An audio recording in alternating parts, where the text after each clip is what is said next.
What is going on, everybody? This is Joshua Macari, episode 45 of T-Box Talk here at you now. I'm joined by Andrew Colucci, Hello. the stud of all studs.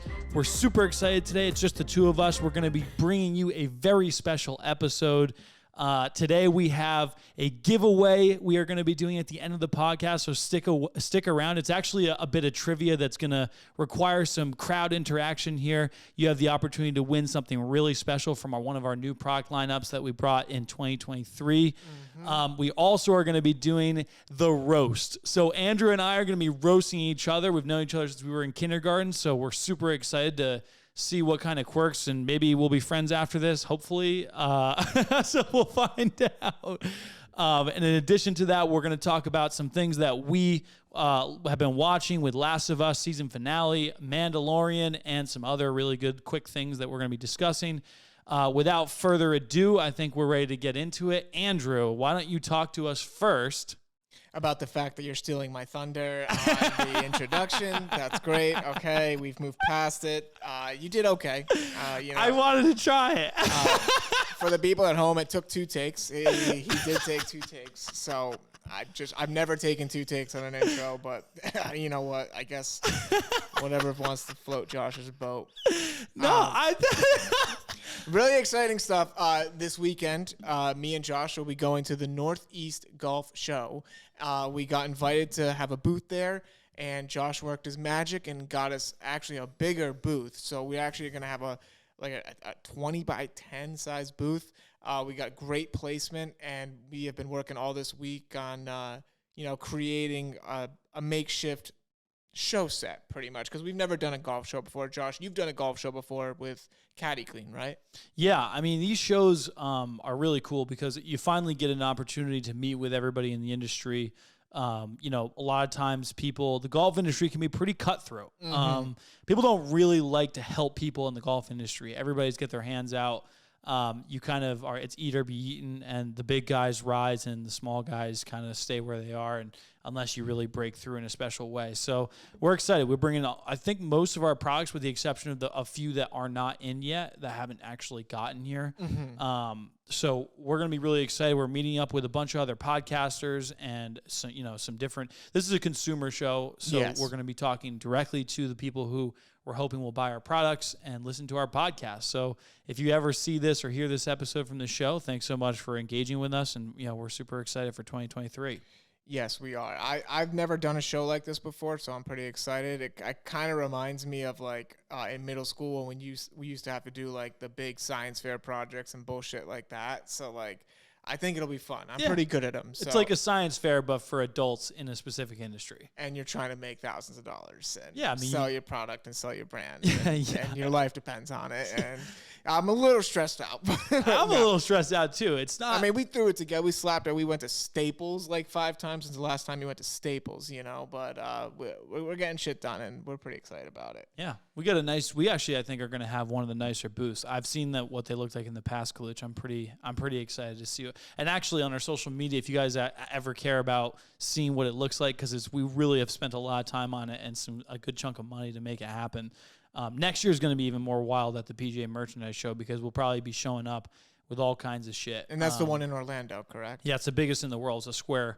I think it's even more than a square mile of space. I mean, everybody in the world, manufacturers from all over the globe, all the big brands, smaller brands that are just launching. I mean, retailers too. I mean, that's where they go. And that's the one that you did with Caddy Clean, right? That's the one I did with Caddy Clean, yeah. And it's overwhelming, to say the least, but it's awesome. You get a lot of people that finally get people that are truly passionate about the work that you're doing, so it can be special. Yeah, it should be fun. This weekend is also opening round of the NCAA tournament. My Providence College Friars are playing Friday night, so I'm betting the house on them. I have them to win my bracket because I play with my heart, not my head, and that's how it should be done.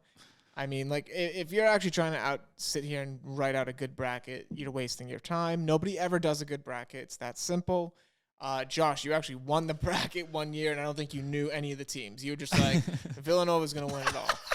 And, we had like 25 kids in high school competing, like doing research and everything. And then Josh just comes out of the clouds and wins the whole thing on the, actually it was the buzzer beater one where the kid hit the shot to win the whole tournament at the end. So maybe you can luck construct twice and you can win it again. But I'm all in on the Friars. Well, here's what I would say. As long as you're hedging Colucci, you'll be making money. Yes. The ongoing joke is that Andrew, whatever he bets, you can pretty much guarantee that you'll win if you hedge him and go in the opposite. No, sorry, fade. I'm really meaning to say fade. It's called fade. Yeah. So, like, this comes out on Thursday. Take Kentucky -4 because I'm all over the Friars on Friday night. All over them on every angle. So do yourself a favor if you want to make a quick buck. Take Kentucky. Yeah, if you want to make a quick buck. But yeah, that's going on there. NFL free agency. Aaron Rodgers just signed with the New York Jets. So that kind of sucks as Patriots fans. But, whatever. We're kind of in the dumps. We just signed Juju Smith-Schuster. Whatever. I'm pissed about it. But live and let die. Scotty Scheffler won the Players Championship by an easy margin. Is Scheffler going to be the fucking Tiger Woods of our generation, Clutch? He's on fire dude, right now. It's super weird. Like, a lot of players, like I remember when Jordan Spieth, I thought a lot of people thought he was going to be it. I mean, he came in. And JT, yeah. Yeah, but I mean, out of nowhere, Scheffler he's consistently winning. And the tournaments that he hasn't won, he's been placing in like top 3. Yeah, every time. Every time. So I think he's going to be a good shot to win the Masters.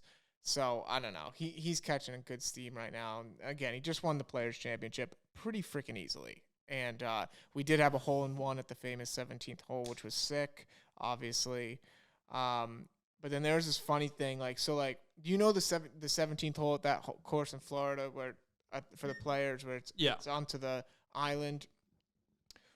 Would you take that shot? All you got to do is get on the green, right? Yeah. Would you take the shot? If you get on the green, you get $10,000. It doesn't have to be anywhere near the hole, just not in the water. If you don't get it, you can't play golf for 3 years. No. You wouldn't take the shot. No, that's a fucking complete and utter waste of 3 years. Can't play golf for a year. $10,000 if you get on, or you can't play golf for a year. You're asking someone who built a fucking golf company. Yeah, so put your pride to the side. I mean, can I go on a golf course? Yeah, you just can't play. Do you know the distances on that hole? Like 160, 175, I think. Oh, that's a tough distance. I mean, it's like right on the It's edge like of impossible. Yeah. I mean, I wouldn't say it's impossible, but I would just say like, well, for a guy like me. Do I get a couple swings at it first to test it out? No, one shot. I have to step up to it and hit it? One shot. No, I'm not doing it. All right. My odds are too low. I mean, not that I don't think I could do it, but like, so I'm just going to cold step up in front of a crowd. You can take some like practice swings off to the side, but you can't shoot. Are there people there? Oh, yeah. Oh, no. No, dude. But they make that look so easy. You remember. Well, okay, so it's funny you should just say that because before they did like an amateur thing where like they had the amateurs playing at the course and like they showed the ball trackers. You know how they do this cool thing where they show the ball trackers all going up in the air, landing like around the hole. All the amateur players just water, like all of Really? them. Yeah, it was insane. Oh wow! Yeah, so even they couldn't do it. So. Well, their hands are probably shaking they're probably shaking in their boots because Andrew, you remember when Andrew and I were I think I was a sophomore in high school and I think when we went you to were Chimau, a junior. When we went to Josh, we're the same age. No. I was a sophomore when I went to my first year onto the golf team.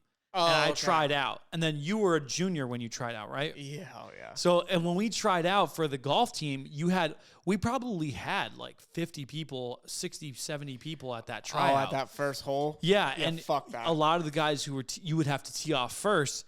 And I'm not kidding, it was one of the simplest holes ever. I mean, it was just like a flat land with a little bit of a tilt on the green. But Andrew and I I watched so many people be completely annihilated by the pressure of hitting in front of people. And it's not like you have the pressure on that hole where you can like hit a driver and then go up and just find your ball and you're away from everybody. It's a par 3, about 165 actually. Yeah. And when everybody's watching you, you can like hit it and if you dinked it off the whatever, you have to go up and do it all over again, over and over until you finish the hole. Yeah, and it's not like it's strangers watching you either, which would be one thing. It's like your boys, and they're like clowning you back there. And like, yeah, and like you hear the snickers. And yeah, it's like, and we were young. geez. You had like at that age, But to that end, if you're on the amateur tour or whatever that would look like, and you're teeing off on a professional hole like that with a crowd. Oh, that's daunting. So Yeah. I would assume that's easy. I could miss that without the crowd and like knowing even like a hole that I'm very familiar with. So no, I wouldn't do it. Yeah. All right. Well, good to know. Good to know. All right. Let's get into some shows that we're watching. Yeah. Because there's some good stuff out there. The Last of Us season finale has aired. Josh has not seen it yet. I have seen it. I very interested to see what your opinion on it is going to be, because it is tearing people apart. Because the people who didn't watch the game, who didn't know it was coming, are kind of taken aback. They're like, what the fuck? Like, the show takes a complete turn. Right? Really? Yeah. I liked it, personally. I thought it was sick. Sad? Is it sad? Is that why people are... No, not really sad. But Who the fuck's dying? Who's dying? No, nobody's really... Well, people die. but it's a choice that's made that's very interesting. Wow. Okay. And you're not going to... You'll kind of maybe see it coming throughout the episode, but it's like, wow, like now it's for real. And so I don't know. I thought it was very good. The people who haven't played the game, who didn't know it was going to happen, they're, ticked off online. There's the other crowd of people. There's some people online I've noticed that just will defend this show to no matter what. Right. And I probably fall into that category. I didn't play the game. I love the show. I defend the show no matter what. So I love it. That's just that simple. Yeah. But I'm excited for you to watch and give me your opinion. Mandalorian season 3 is off to a rocking start. Oh boy, Mando is back, baby. Yeah. That last episode that came out was absolutely phenomenal. You're talking about the second episode or the third episode? Oh, it would be actually right now. You're right. It would be the second episode. So you didn't watch last night? Haven't been able. I mean, or came today? Out, You didn't watch today? No, we've been working all day. Yes. No, I don't know if you woke up at 6 a.m. and watched it. I've done that before. I did that with Stranger I'm not a Things. fucking psychopath, Andrew. And I also have we also have this show this weekend, so we're working 3 straight days. So I need some Mando at night to keep me going. Okay. Episode 2 was. I haven't watched episode 3 either, but episode 2 was fucking unbelievable. Episode 2 was, I mean, what I wanted to happen. I mean, I think Mando's being a little bit of a bitch right now, but I mean, it's so funny. So mid-episode, I was like, Mando's kind of being a bitch. Yeah, right stop now. fucking being like the damsel in distress. You're the goddamn Mandalorian. I mean, come on, you have the saber of doom. That was interesting when she used the saber. And for those of you who don't watch the show, there's this one lightsaber that's specifically for all to rule. If you wield it, you are the king of the Mandalore. So like, but I don't think it's as simple as wielding it. You have to defeat the person who holds it last. Correct. So Mando defeats Moff Gideon, takes the Darksaber. Just because the chick picks up the Darksaber doesn't mean she's now the king of Mando. No, right. She has to defeat Mando. But whoever has it, whoever wields it, is the leader of the Mandalorians and all of Mandalore. Yeah. So, anyways, I thought there's no way she was giving it back. Well, when she wields it, though, I mean, we don't know what's going to happen after the fact. But, I mean, they should become... I think that's the love story there. I just feel like they're going to... I mean, Mando's not a very love... I'm catching that vibe. All right. I didn't really think about it too much, but now Well, I mean, he's, I don't know, he's such a loner. That's the only thing. Like, he just kind of cruises on his own. But, I mean, ultimately, she wielded the Darksaber in that episode, and she was fucking whipping with that thing. She's way better with the Darksaber than Mando is. Mando sucks with the Darksaber. Yeah, it actually started to get frustrating to watch. I don't even know why it would be so heavy to hold. Moff Gideon had no problem using it. There's got to be something we're missing, or they're going to reveal something about why Mando can't wield the Darksaber. Yeah. I'm not sure what it's going to be, but they're going to hold something. They're going to show something. And another show that you've been watching is you've been telling me about the new season of South Park. Yeah, dude. Oh my God. I don't know the age group. I actually have no idea what age group of our listeners are, or if this has any interest or pertains to anybody. So, I apologize if it doesn't. But the new season of South Park is lighting it up. Mm-hmm. I mean, lighting it up. It is so freaking funny. You can't write this stuff up. I mean, the type of jokes they're doing with the way they are like. What I love about South Park and I'm not one of those diehard fans that every night goes and watches episode from 2005. Like I like the new stuff, especially because of how relevant it is. And it's funny because South Park has been going for so long. It's sort of a reflection of where we're at in society. So when you look back at different years, it's like a what do they call them? The thing where you time capsule. It's a time capsule of American society, like on where it's at in that time, because they're making fun of all the most popular things that people are sort of ridiculous on. And in that, you get, the TikTok obsessions with kids and how, like, the kind of videos that people like, you know what I mean, are so bizarre. And like them the process of making it has just become sort of a weird dynamic. But, AI. ChatGPT. Never thought about it, but ChatGPT is a means for kids to basically write their fucking essays without ever doing it themselves. I know.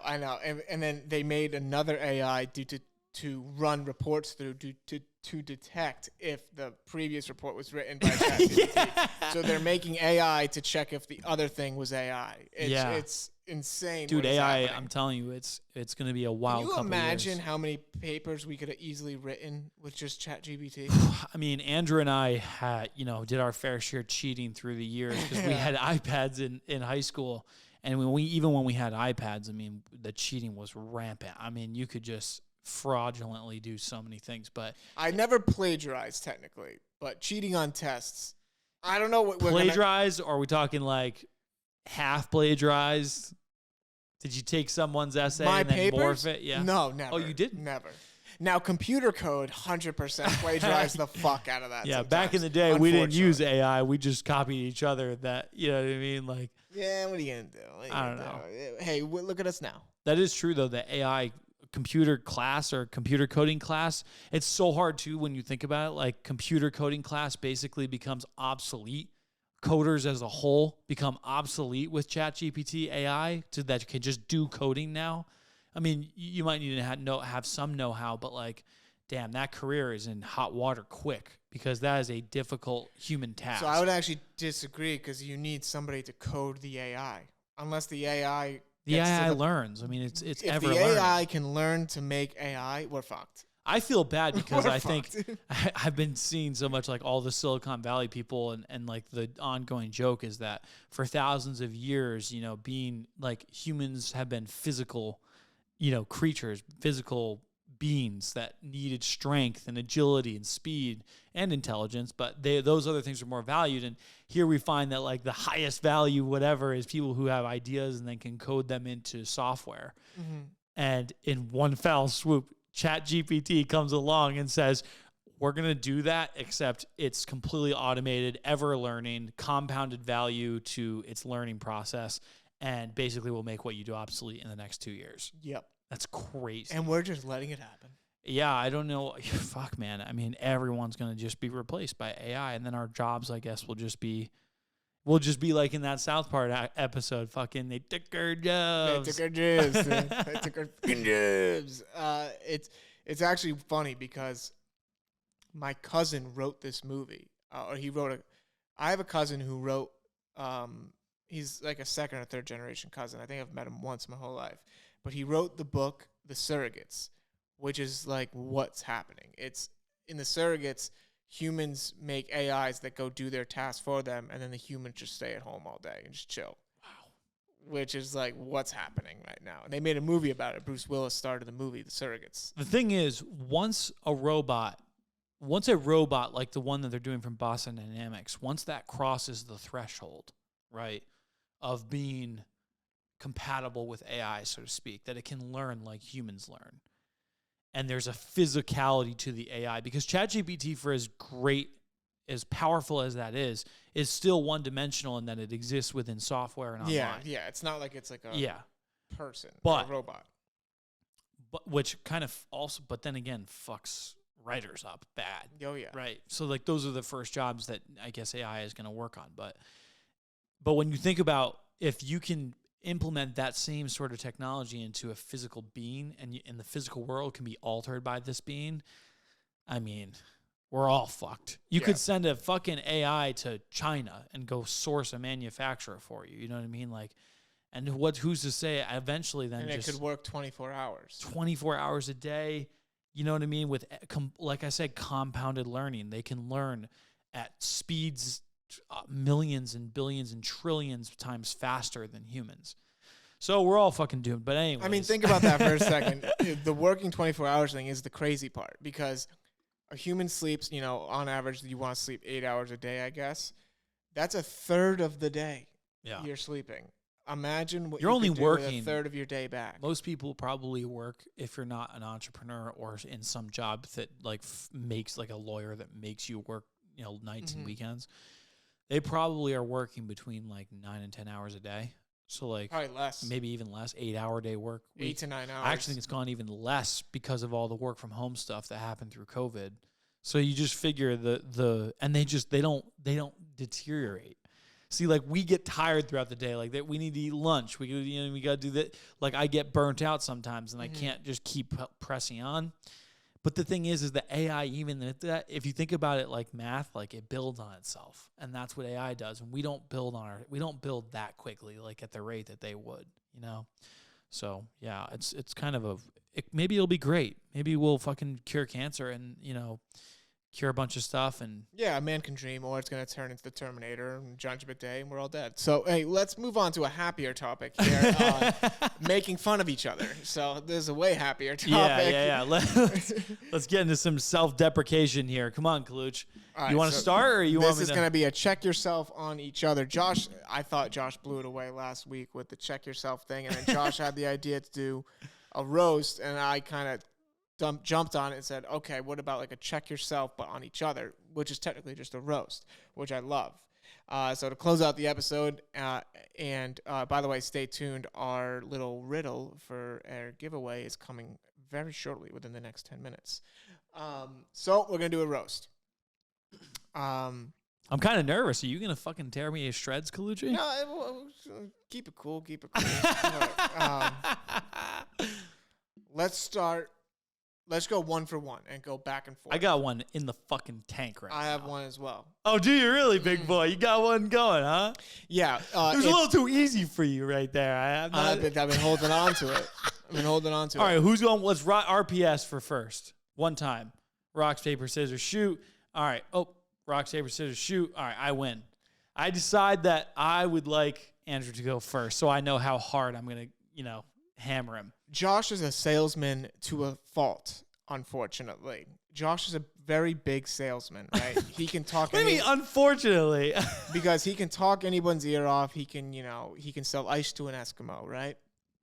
However, for some reason, whenever he gets something that he likes, like a toy or a video game or anything, he has to sell every one of his friends on it.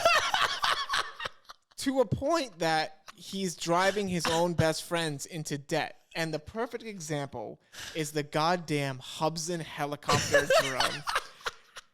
This thing cost about $160, $150, but no. It was $50. No, it was not. Because maybe the base unit was $50. But Josh told us, you can't just get that, though. If you want it to play like mine does, you have to get the extended batteries, the extra batteries, the battery charger, the extra blades, the upgrade blades, the colored blades, everything. All in all, we were all in like $150 to $170 on the Hubsan handheld drone helicopter, remote control helicopter. And we all played with them for maybe one time, two times. And they sat in the box and they rotted. Well, they broke or we lost them. That's what happened. You broke yours and it was over. Nobody, you never talked about the Hubsan again. And then I was sitting at home, flying the Hubsan in my room. And I was like, why the fuck am I doing this? Why did I buy this? I'm in high school. I spent all my work money on a fucking Hubsan helicopter. Whoa. Spend all your work money. Do I use that as my auto ammunition back and forth? Go ahead. I don't know. I don't think that's good enough for me. Josh has also convinced us all to buy like several other things. Like, all right, I'll go to the Meta Quest 2, the fucking VR. Josh got the VR. He sold it so good that I had to buy it. I've used it 2 times. Dude, I got to tell you something. And he was making it sound like I was missing out on the world if I didn't buy the Meta Quest 2. Damn, I got to tell you, you're right. I own up to all that. That's completely fucking accurate. And goddamn, to anybody who I've sold on something that they didn't really want, I'm sorry, man. It's like, I don't know, it's like a gene or a thing where I like to share with people. But like in our job, it works because we're selling a product that like, you know, we actually cared about and designed. But like when I'm talking about like stupid knickknacks and video games or toys and stuff like that. It's toys. I mean, it's always toys. Like I'm a work hard, play hard kind of guy. You know, that's so I fucking love to play. And honestly, when I find a game, you know, the best thing about things like golf and games is that the bottom line is they suck unless you have your friends to play them with. You know, like nothing. There's nothing in this world that really is that exciting on your own. I would totally disagree, but okay. Oh, really? Oh yeah. You're using video games as an half example. the time I play video games, I'm appearing offline. And okay, but that's games. well, you know what, Colucci? That's not true. Half the time is maybe true, but the other half, without the other half playing with your friends, you probably would have been way sick of those independent. No, games 100%. But what I'm saying is, the only time I make myself available online on Xbox is when I want to play with friends. If I don't, I'm out. I mean, but my point being is that like, even if you do things independent, you can enjoy them on your own. Like I did enjoy playing with the Hubson. You know what I mean? I did not. But when I brought it to school and I was out in the fucking parking lot and I was ripping that thing 300 feet in the sky and doing fucking, you know, flips and shit in front of the whole entire school. I mean, I had a crowd of like 50 people around me. It was electric. I mean, you can't get better than that. All right, let's move on. All right. Andrew, over the years, has been one of my most loyal, if not the most loyal person I've ever met, like outside of my own family. Maybe even more than some of my own family, to be honest with you. And sometimes in my own family, I feel like people have crossed me off the list.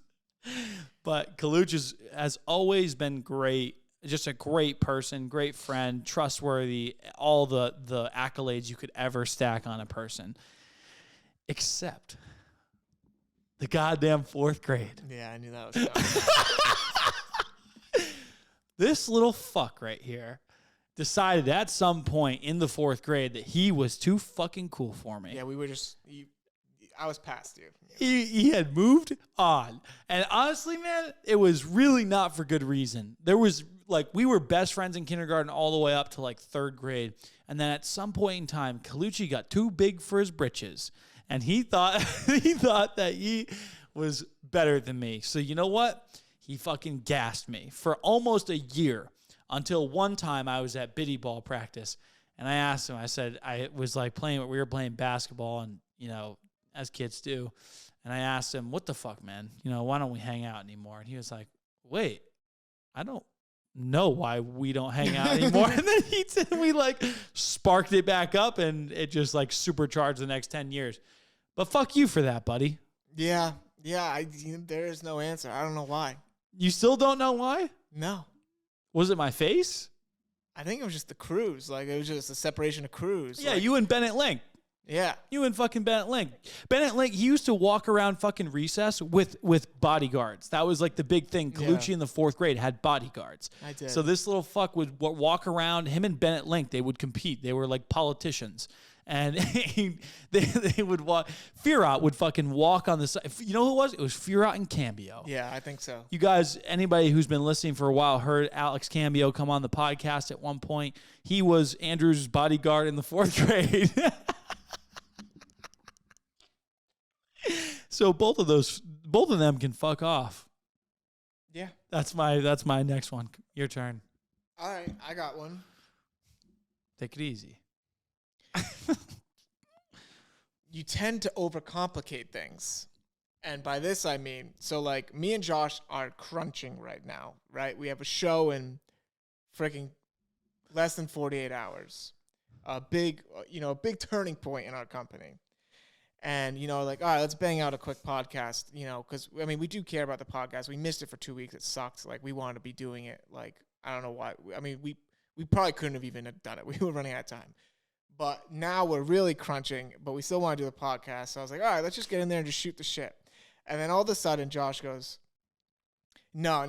Let's do this secret code phrase and set up a one-time discount on the website. It's going to be great. But now let's take like 5-10 minutes to figure out how we're going to do it, why we're going to do it, what it's going to apply to, and then we'll put it in the podcast. Like, let's just like try to shoehorn it into the podcast. And I was sitting there like, this is a good idea. It's a good idea. Maybe not this one. Maybe not when it's already almost 5 o'clock. We have a show to set up tomorrow. Maybe not this one. Wow, this is fucking funny. There's truth to that. I'm like the natural born salesman in me. You know what it is? And it's also like the other thing, which is actually a good thing, but like I, as a not a lazy person, but as a Colucci's far from lazy. As a go with the flow person, like if we're making a weekend plan, you always have to like you actually want to plan things. And sometimes I'm not a big plan guy. I just like to flow it. That is kind of a back end thing that you are not a plan guy. You're not an in-depth planner before the fact, maybe. But I'll use this as my second roast. I was with one of my other buddies in Boston, and Colucci, from the time that I went from Foxborough to Boston, Colucci had called us like between 3 and 6 times because he's Mr. fucking anxiety, looking to fucking get all the details right. And me and Freight Train were dying laughing in the place because we were like, he's Mr. Anxiety guy. So you're not planning it, but in the moment you're just in the moment I think the world's burning down. Yeah, right, exactly. But so leading up to that moment, but coming from the Freight Train. Yeah, that is a horrible thing from him. I'll be on the way to his house and he'll call me 6 times about stupid shit. Dude, that pisses me off. Fair. I know what I'm doing. Like, I know I'm going crazy in the moment. Yeah. But coming from him, he can go fuck himself. He can literally go fuck himself. This kid... Coming from the Freight Train. Freight Train, watch out, baby. You got fucking Colucci. You got bad blood now on Colucci. I also know I know what I'm doing in the moment because I'll look at my texts and it'll just be like a string of 8 blue text messages. Yeah. Yeah. I know I'm doing it in the moment and I just do it. Colucci will just he'll It's like 3 words, send, next word, send. Yeah. And then next thing I know, I've sent like 10 messages in a row. Yeah. That all could have been summed up. Yeah, it's like from the time we're at one block and we go into a restaurant. From the time we get to that block to the restaurant, we've seen 6 text messages on updates from Colucci. I was sending you guys pictures and videos of signs. He's giving us like traffic updates from fucking 32 minutes outside of Boston. So that was, I think we do one. How about one more and then we'll be done. Josh is hard to get on time. And it's not, work is work because he actually works into the night, talking with manufacturers overseas. That's not what I'm talking about. I'm talking about in high school. I'm extremely, extremely punctual when it comes to being on time to things. Josh has no problem at all. Like, we're going to see a movie. The movie starts in 10 minutes. We're still at his house. He's like, no, the trailers start in 10 minutes. We have about 12 minutes post-trailer. If we leave in 5 minutes, we'll be okay. I'm like, but like, why don't we just get there for the trailer? So like, we guaranteed don't miss anything. No, it don't fly with him. That don't fly with him. He wants to be walking into the theater as the opening flash of the title is going on. This is great. I can't live like that. Dude, going back to yours, I can't live like that. I want you to know something, okay? That goes out. What Colucci just said, that goes out to Nick P. Nick P, I know you're going to listen to this, and when you hear it, okay, the two of you and all the friends in the past that are punctual and whatnot, I'm sorry. There's certain things, dude, that's one of my quirks. Maybe it's just the procrastinator in me. I just wait till the fucking last minute that I have to do everything because I'm trying to be efficient, but I probably would be more efficient with my time. You know what kills me about that? Doctor's appointments. I hate going to a doctor's appointment on time and then waiting for them to let me in for 15, 20, 30 minutes. It stresses me out when you tell me, like, we're in the office and you're like, I have a doctor's appointment at 3:30, and it's like 3:20 and you're like, all right, I'm leaving right now. I'm like melting inside. I'm like, oh my God, he's going to be late to the doctor's appointment. Yeah. It like drives me insane. Yeah. I haven't been early or even maybe on time to a dentist, doctor, or eye appointment in the last 5 years. Dude, but when I walk in, they fucking take me in. They never not take me in. And you know what? I don't sit there and wait for 30 minutes. You know what I mean? Because I was early for my appointment. Being a punctual guy, sometimes I'm an absolute sucker. Like, I was going to last weekend. I was going to Boston. I was on the train. I got to the train 20 minutes before it even got there, and I had to sit outside in the freezing cold waiting for the train because I couldn't live with getting risky missing the train. So it's ridiculous. Yeah. I mean, I'm trying to think I'll tell you like a quick quirk about Andrew's personality that I can call him a little roast on him for, and then this will wrap this segment up. But and heads up, we got we got our mystery fucking clue coming up for the giveaway. Andrew, when he was in high school, is fucking reckless with his money, like crazy. Mm-hmm. He knows what I'm talking about. The kid would go and skip he would literally skip. So I view high school, not so much being in high school, the best times of my life. I more view the lack of responsibility that's not everybody's experience, but that was our experience for sure. Mm-hmm. That was fucking electric. I mean, we just had no worries. You were in a place where there was a lot of good friends, good people, and you're just shooting the shit. And Andrew would skip a lot of those events that to me I hold dear to my heart, like New Year's fucking night, or to this and that, Christmas Eve, school dances. Yeah, school dances. He would work through them. And you would think that someone who was working through those types of events would be wise with their money. But he would work an event or a night at the restaurant, and he'd bring in sometimes he'd bring in $200, $300 for, I don't even know what the numbers would be. Is that accurate? About 200 on a good Saturday night or Friday night. So a good Saturday night is $200. And Andrew would be fucking have the balls. Okay, now correct me if I'm wrong, but you had discounts. What was it? 50% off everything in the restaurant, except it was 50%. If you worked a half shift, so just a regular night shift, it was 50% off every single item except steak. Now, Andrew, why don't you tell everybody what the most common thing that you ordered on that menu was? Full on filet mignon.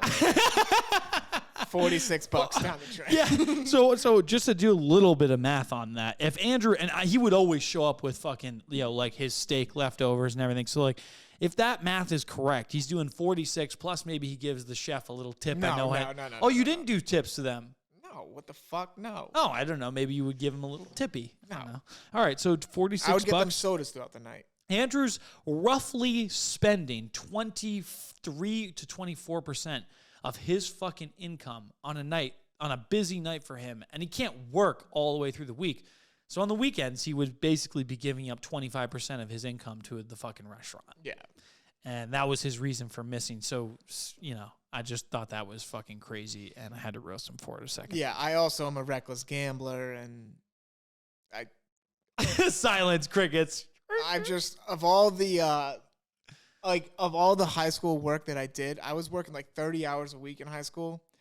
By the time the first semester of college ended, I had nothing. I was back to being broke, and I had to get a job in college. And you probably when what he really worked for.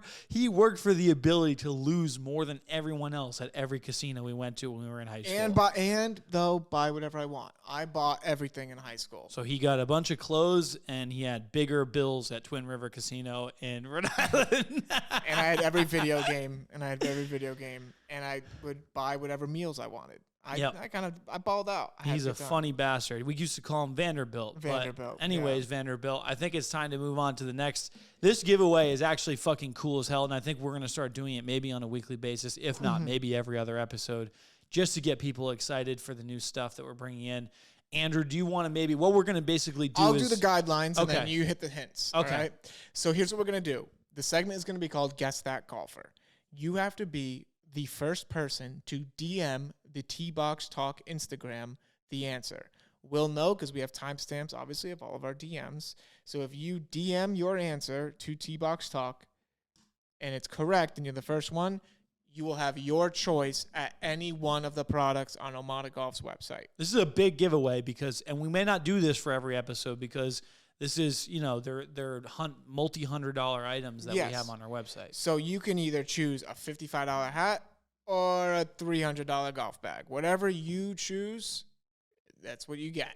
So be the first one to DM us the answer to the first ever Guess That Golfer on T-Box Talk. Visit the T-Box Talk Instagram to enter your DM. Here it is. Okay. So we're going to start out. Hopefully this is enough information for people to guess. So we'll play with it a little bit if not, but we're going to give you 3 clues. And after the 3 clues, make sure to reach out on T-Box Talk Instagram with your guess. And if you are incorrect, Andrew, are we going to give them a second chance or do you have one guess? You have to wait 24 hours, and then you can give a second guess. You have to wait 24 hours so that other people have an opportunity to try to get in there. Yes. Okay. So you have to wait 24 hours after your first guess if you get it wrong. Mm-hmm. Okay. This golfer was depicted in a famous Hollywood movie. He also was a maker of golf clubs. And the third and final clue is that he can famously hit a golf ball through a book. Guess that golfer. All right, guys, thanks so much for listening to T-Box. I can't close you. You can close it out. So make sure to submit your answer to T-Box Talk Instagram. Guys, thank you so much for listening. This was a very fun episode. Follow OMADA Golf on all social medias at OMADA Golf. Follow T-Box Talk at T-Box Talk. If you're heading to the Northeast Golf Show this weekend at Gillette Stadium, come pay us a visit. Let's hang out, shoot the shit. We'll show you some products. It'll be fun. So thank you all so much for listening. Josh, thank you for participating. Will be back next week. He was just on a quick vacation.